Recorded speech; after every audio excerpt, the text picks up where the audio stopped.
Hola muchachos, ¿cómo están? Dios les bendiga. Les saludo con mucho cariño y espero estén bien. En este momento voy a compartir con ustedes una enseñanza que lleva por título La santidad de Dios. Continuando con la enseñanza de los nombres de Dios, hoy vamos a tratar con uno de ellos, el cual lleva por nombre Jehová Makadesh o Jehová que os santifica. Este nombre podemos verlo en el libro de Levíticos, capítulo 20, versículo 8, dice lo siguiente: y guardad mis estatutos y ponedlos por obra, yo Jehová que os santifico. También podemos verlo en Levítico 23, Levítico 22, versículo 32. Y no prestéis mi santo nombre para que yo sea santificado en medio de ellos, en medio de los hijos de Israel, perdón. Yo Jehová que os santifico.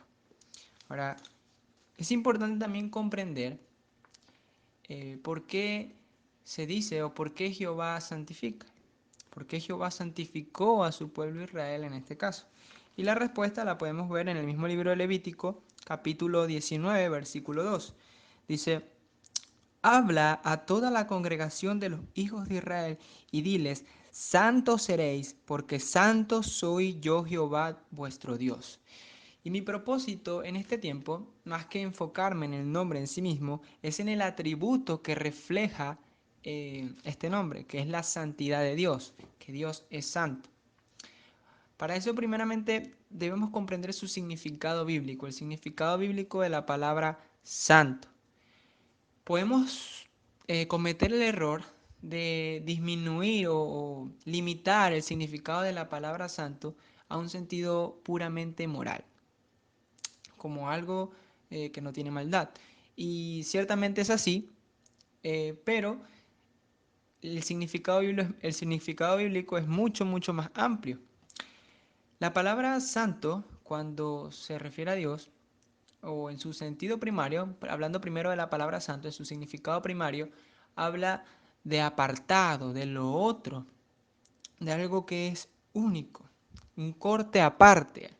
Literalmente significa apartado. Cuando se usa referente a Dios, hace referencia a la infinita diferencia entre Dios y su creación. De esa separación entre Dios y su creación. En una separación, no una simple separación, sino una separación trascendental. Es decir, habla de la supremacía de Dios respecto a su creación. Él está por encima de la creación y más allá, fuera de cualquier posibilidad inteligible, fuera de los límites usuales. Habla pues de su grandeza. Y cuando hablo de esta separación, no hablo de un Dios aislado, sino de un Dios que habla pues de esa diferencia de grandeza, de poder, de gloria entre Dios y la creación, entre el Creador y su creación. También esta palabra tiene el significado de pureza, como el que bien conocemos. Habla de que cuando se refiere a Dios, de que no hay maldad en Él. Él no se complace en la maldad. Todo lo que Él hace es bueno. Esto lo vemos o podemos ver cómo se refleja en las Escrituras en el Salmo 5, capítulo 5, versículo 4 al 5, que dice lo siguiente. Dice: porque tú no eres un Dios que se complace en la maldad. El malo no habitará junto a ti. Los insensatos no estarán delante de tus ojos. Aborreces a todos los que hacen iniquidad. Entonces vemos cómo Dios aborrece el pecado. Dice que no hay presencia de maldad en él. El malo no habita junto a Jehová. Es como una persona que es alérgica al chocolate. Aborrece el chocolate. Asimismo, Jehová, por su santidad, aborrece el pecado.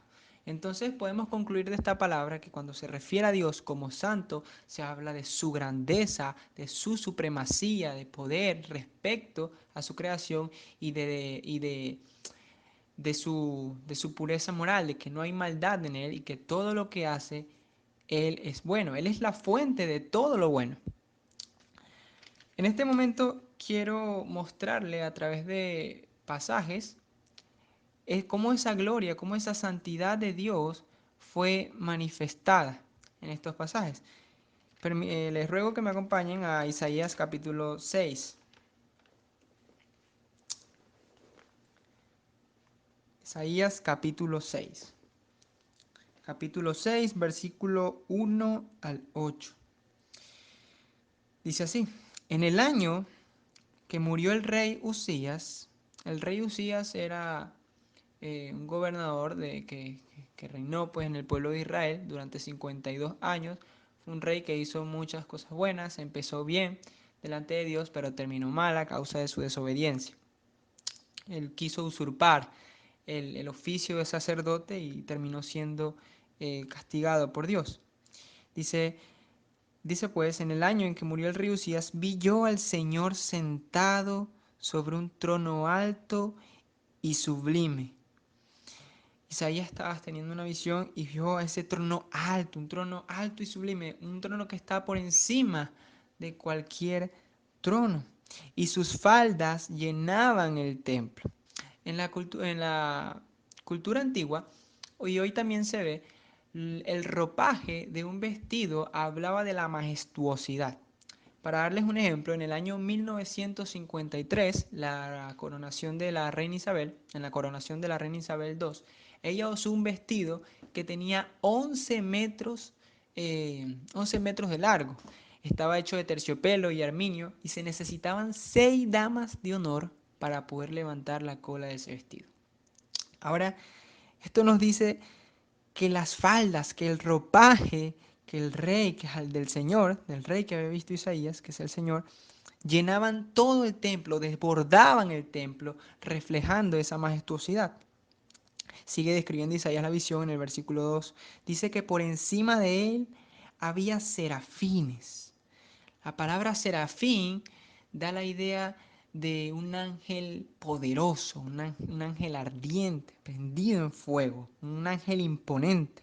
No, quizás hoy se tiene una concepción de ángeles un poco como un bebecito o algo muy tierno, pero realmente esta palabra da el sentido de un ángel muy, muy poderoso e imponente. Dice que estos serafines estaban encima de este rey.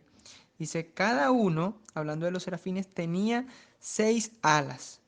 Con 2 cubrían sus rostros, con 2 cubrían sus pies y con 2 volaban. La Escritura dice que estos serafines que estaban en la presencia del Señor cubrían sus rostros. ¿Por qué cubrían sus rostros? Y la respuesta podemos hallarla en referencia a otros pasajes. Por ejemplo, en Éxodo capítulo 33 nos da una idea de esto.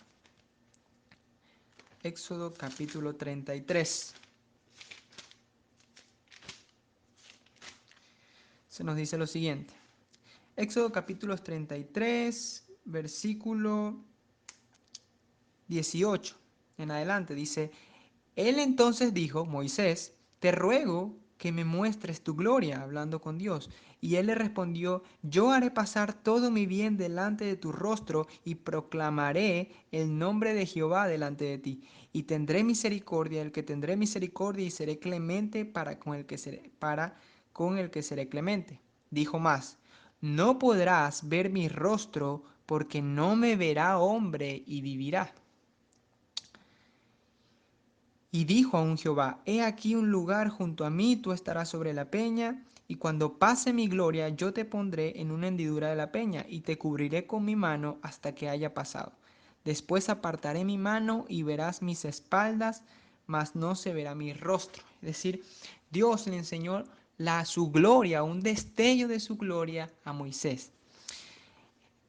Luego, en el capítulo 34 del mismo Éxodo, el versículo 29, dice lo siguiente.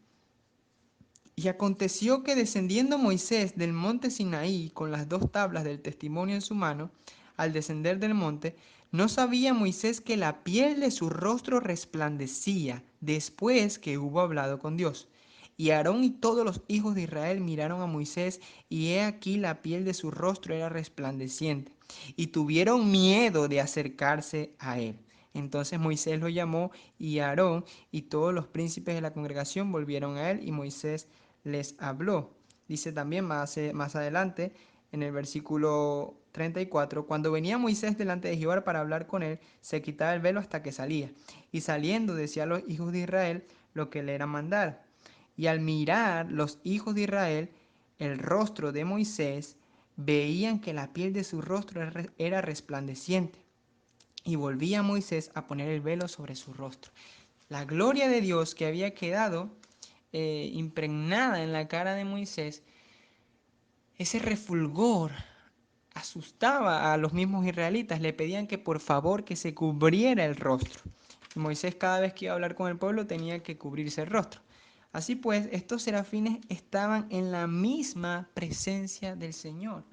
Puedes imaginar el refulgor tan poderoso de su gloria que aún serafines muy imponentes y poderosos tenían que cubrirse sus rostros. Dice también que se cubrían sus pies.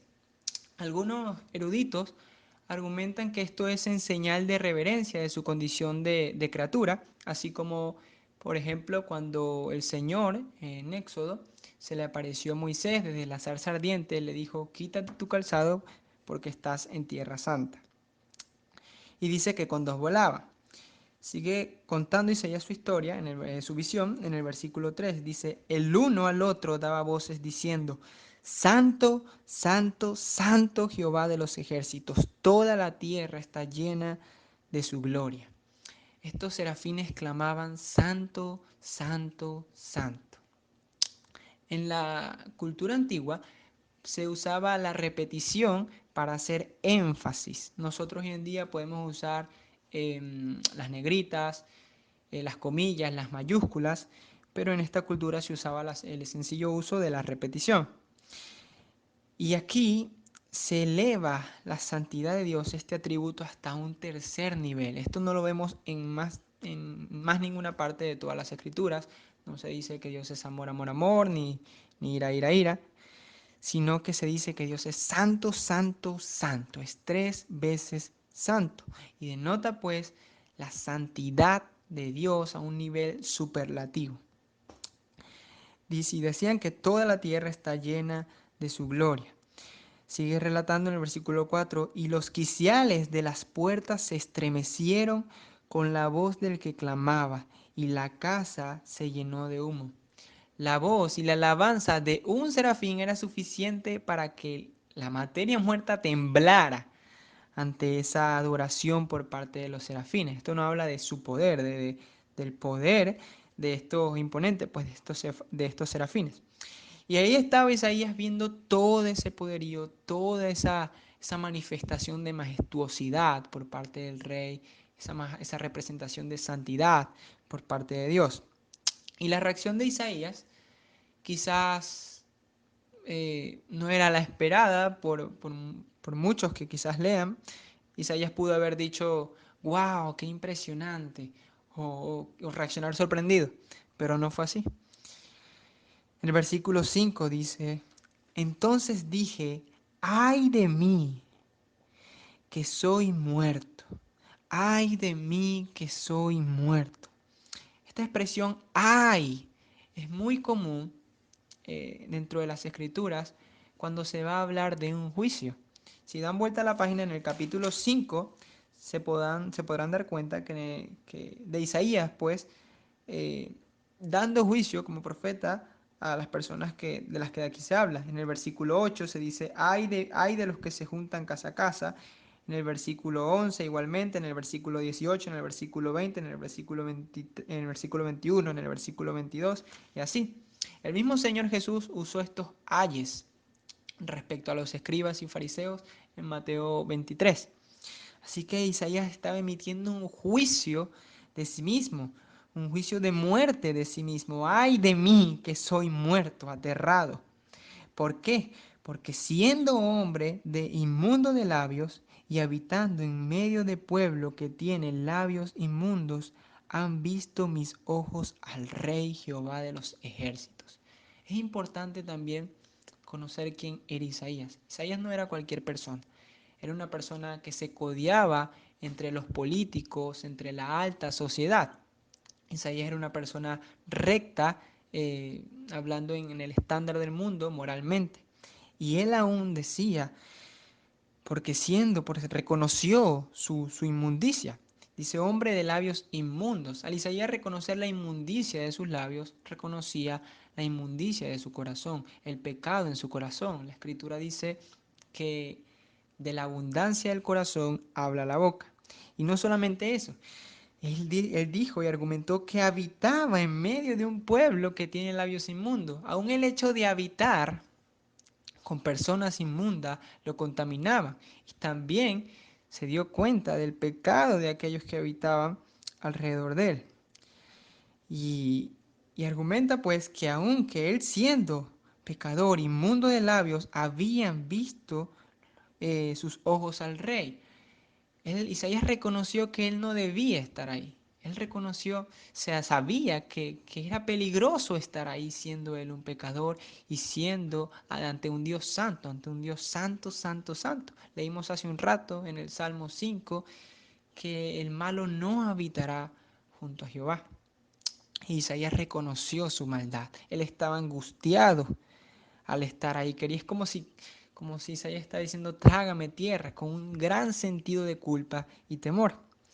Pero Dios, que es un Dios santo, santo, santo, también es un Dios de gracia, un Dios de misericordia. Y al ver a su siervo postrado ahí, reconociendo su pecado y queriendo pues que lo tragase la tierra, dice el versículo 6, lo que hizo Dios de manera inmediata. Dice, y voló hacia mí uno de los serafines, teniendo en su mano un carbón encendido, tomado del altar con unas tenazas. Aún estos serafines no podían tomar el carbón con su mano, sino que era necesario unas tenazas. Puedes imaginar lo ardiente de ese carbón. Y tocando con él sobre mi boca, dijo, he aquí que esto tocó tus labios, y es quitada tu culpa, y limpio tu pecado. Esto fue como un alivio para Isaías. Cuando él vio que estaba limpio ahora ante la presencia del Señor, fue un alivio, una sensación de tranquilidad, de paz, que se manifestó en emoción. Como vemos en el versículo siguiente, versículo 8, dice, después oí la voz del Señor que decía, ¿a quién enviaré y quién irá por nosotros? Entonces respondí yo, heme aquí, envíame a mí. Tenemos pues este pasaje, este relato, donde Isaías tuvo esa visión de la santidad de Dios, y al contemplar esa santidad, Isaías reconoció su pecado, su inmundicia, y tuvo una sensación agobiante de culpa. Para mostrar un pasaje paralelo, con una reacción muy similar, podemos ir a Lucas capítulo 5. Lucas capítulo 5. Dice así, aconteció que estando Jesús junto al lago de Genezaret, el gentío se agolpaba sobre él para oír la palabra de Dios. Y vio dos barcas que estaban cerca de la orilla del lago, y los pescadores, habiendo descendido de ellas, lavaban sus redes. Y entrando en una de aquellas barcas, la cual era de Simón, le rogó que la apartase de tierra un poco, y sentándose enseñaba desde la barca a la multitud. Cuando terminó de hablar, dijo a Simón, boga mar adentro y echad vuestras redes para pescar. Respondiendo Simón le dijo, Maestro, toda la noche hemos estado trabajando y nada hemos pescado. De hecho, en este río, bueno, en la mayoría en los lagos, cuando se pesca, de día, la pesca de día es muy dificultosa, ya que los peces tienden a ir hacia lo más hondo. Por esto estos pescadores profesionales, bueno, pescadores de oficio, salían a pescar de noche. Y la respuesta de Pedro fue como, Señor, hemos pasado toda la noche pescando y nada, no habían pescado nada. Aún así Pedro decidió echar la red. Dice lo que ocurrió después que la echó en el versículo 6. Y habiéndolo hecho, encerraron gran cantidad de peces y su red se rompía. Entonces hicieron señas a los compañeros que estaban en la otra barca para que viniesen a ayudarles, y vinieron y llenaron ambas barcas de tal manera que se hundían. Esto fue un milagro asombroso, fue como si todos los peces se abarrotaran hacia la red, y fue hasta necesario que vinieran más barcos, y aún estos barcos se hundían de la cantidad de peces. Y una vez más, vemos una reacción, en este caso por parte de Pedro, extraña y que extraña para nosotros o para cualquier persona. Quizás muchas personas hubiesen dicho, wow, Señor, vamos a montar una pescadería, nos haremos ricos. Pero no, la reacción de Pedro fue muy similar a la de Isaías, como vemos en el versículo 8. Dice, viendo esto, Simón Pedro cayó de rodillas ante Jesús diciendo, apártate de mí, Señor, porque soy hombre pecador. Porque por la pesca que habían hecho, el temor se había apoderado de él y de todos los que estaban con él. Pedro se había, así como Isaías, había reconocido su pecado, había reconocido que estaba en presencia del Santo de Dios en plena facultad de sus poderes divinos. Estaba atemorizado y él dijo, apártate de mí. Vimos hace rato en el versículo 1 que las personas se agolpaban a Jesús, pero Pedro decía, apártate de mí, Señor, porque soy pecador. Pedro había reconocido pues su corazón inmundo, sus labios inmundos. Y vemos que la respuesta del Señor también, una respuesta de misericordia. En el versículo 10 dice, y asimismo Jacobo y Juan, hijos de Zebedeo, que eran compañeros de Simón, pero Jesús dijo a Simón, no temas, desde ahora serás pescador de hombres. Y cuando trajeron a tierra las barcas, dejándolo todo, le siguieron. Vemos la reacción de gracia y de misericordia. Vemos que Dios no le dijo, no, tranquilo, no es para tanto, o no exageres. El Señor dio por sentado que ambas reacciones eran correctas. El juicio que hizo Isaías sobre sí mismo era correcto. De hecho, vimos en el Éxodo 33 que el Señor dijo, no me verá hombre y vivirá. Ahora, teniendo estos pasajes, podemos sacar varias conclusiones que son aplicativas a nuestra vida, que podemos tomar como ejemplo. Primeramente, en estos dos pasajes podemos ver en cuanto al significado de la santidad de Dios, la supremacía de Dios, el poder de Dios, su gloria, su santidad, su pureza, como lo hemos visto. También podemos ver que ambos, tanto Pedro como Isaías, reconocieron su pecado. Pero a causa de observar la santidad de Dios, de comprender la santidad de Dios, de comprender que Dios es santo. Y quizás ese es el problema de hoy en día. El problema es que Dios es santo y el mundo es pecador. Ese es el gran problema. Y quizás esto se ha tomado a liviano. Quizás muchas personas no comprenden que Dios es santo. Y que Dios, como es santo, tendrá que aplicar juicio a aquellos pecadores, a los pecadores. Así que Pedro y Isaías reconocieron su situación, su condición de pecado. También vemos la misericordia y la gracia de Dios para con los pecadores. Dios, en el caso de Isaías, le dio un carbón encendido, figura de lo que hoy es el Evangelio, perdonando sus pecados, igual la respuesta de Pedro. Y todo viene por el reconocimiento de quién es Dios. Cuando nosotros reconocemos quién es Dios, podemos reconocer quiénes somos nosotros ante Dios. Podemos reconocer nuestra verdadera posición ante Dios. Es eso, es el conocimiento de Dios lo que nos da una perspectiva real de nosotros ante Dios. Es lo principal.